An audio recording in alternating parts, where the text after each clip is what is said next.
มดาสุริยารះតែពេលថ្ងៃលុះលងរីត្រូវពឹងរស្មីថ្ងៃដួងព្រះខា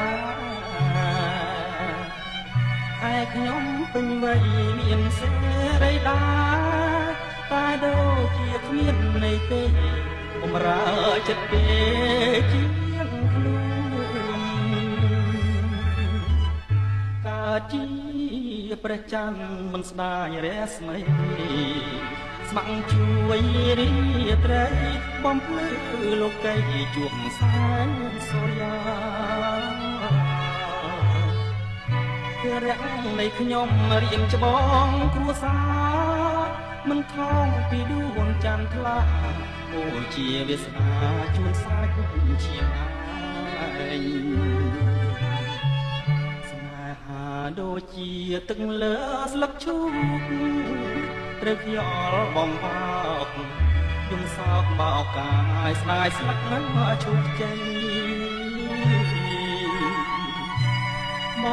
កព្រាត់ពីស្រីតែចិត្តមេត្រីលីផែនដីក៏នៅតែស្នេហ៍បើអូន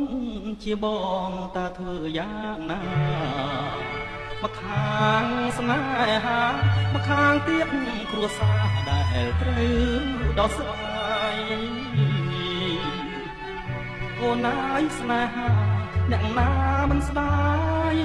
តែធ្វើមិនដេចទៅឆោមឆាយស្រាយរឿងគ្រួសារផងរួចផង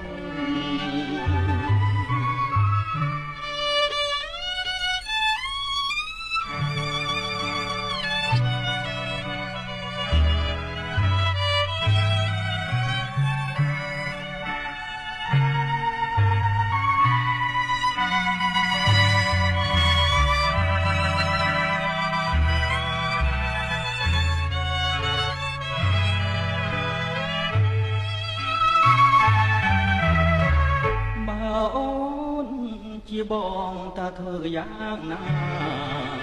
មកខាងស្នេហាមកខាងទៀតគ្រួសារដែលត្រូវដល់ស្រាយអូនណាយស្នេហាអ្នកណាមិនស្ដាយតែធ្វើមិនទៅឆោមឆាយស្រាយរឿងគ្រួសារមិនទាន់រួចផង